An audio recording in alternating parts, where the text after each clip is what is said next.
Akhir tahun 2019 masih baik-baik saja.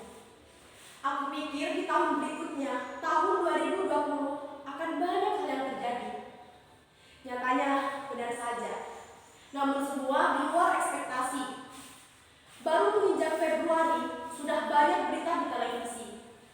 Orang-orang ditakuti dengan kabar adanya sebuah virus. Iya, virus. Virus yang disebut COVID-19 atau Corona. Bukan dalam sebuah perkotaan, perkampungan, bahkan negara. Tapi ini sudah mengguncang seluruh dunia. Awalnya sebagian orang tidak percaya. Tapi makin lama, virus makin menyebar di mana-mana. Jeda, Pak. Banyak dampak yang kita dapat. Selain kematian, kita juga dihadapkan kerugian di berbagai sektor. Salah satunya pada sektor pendidikan, di mana pelajar banyak dampak yang kita dapat. Selain kematian, kita juga dihadapkan dengan berbagai kerugian di berbagai sektor.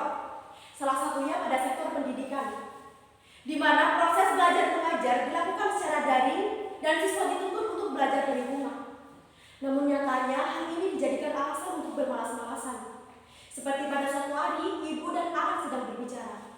"Nak, tolong cucikan piring sebentar.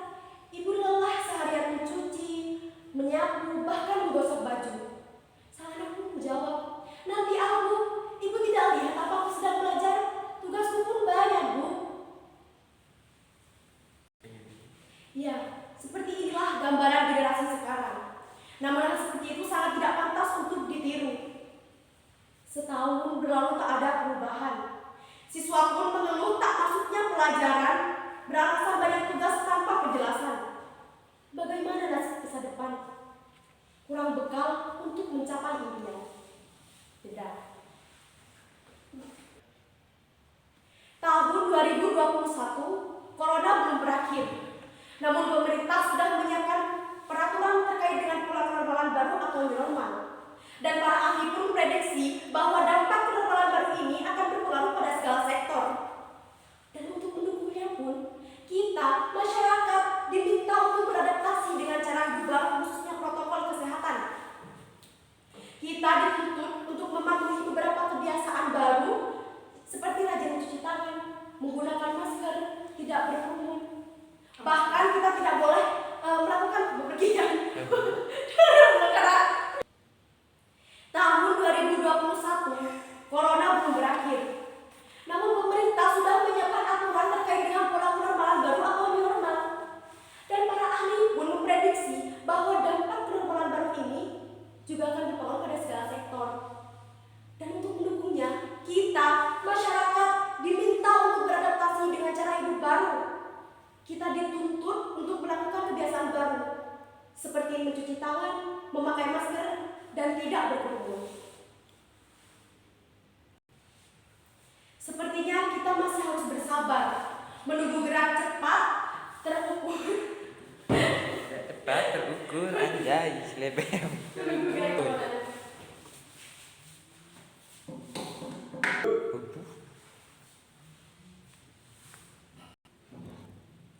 Sepertinya kita masih harus bersabar, menunggu gerak cepat terukur dan keputusan cerdas pemerintah soal kebijakan pembelajaran di era new normal.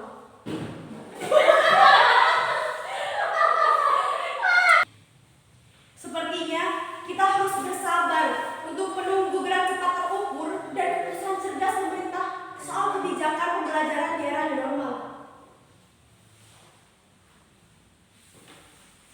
Meski pembukaan sekolah hanya diberlakukan di wilayah zona hijau, namun presentasinya sangat sedikit, tidak lebih dari 6% dari total wilayah di Indonesia.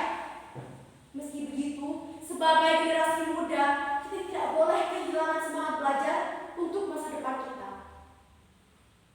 Tidak. Iya, kita harus tetap semangat menjalani kehidupan baru di tengah pandemi COVID-19 dan tetap mematuhi protokol kesehatan. Tidak lupa juga kita harus mendekatkan diri kepada Tuhan. Berdoalah semoga COVID segera berakhir. Hidup seperti biasa dan perbanyaklah berzikir. Terima kasih COVID suka dukamu memiliki banyak arti. Singgahlah, aku sudah bosan. Tidak ada yang ingin mempertahankanmu. Tak bisa mana. Mari lah, Beb. Ini. Anjing banget, Aduh. belajar. Hei, Astagfirullahaladzim. Ya, kita harus tetap semangat menjalani kehidupan baru di tengah pandemi COVID-19 dan tetap mematuhi protokol kesehatan. Tidak lupa juga kita harus mendekatkan diri kepada Tuhan. Berdoalah semoga COVID segera berakhir. Hidup seperti biasa dan perbanyaklah berzikir.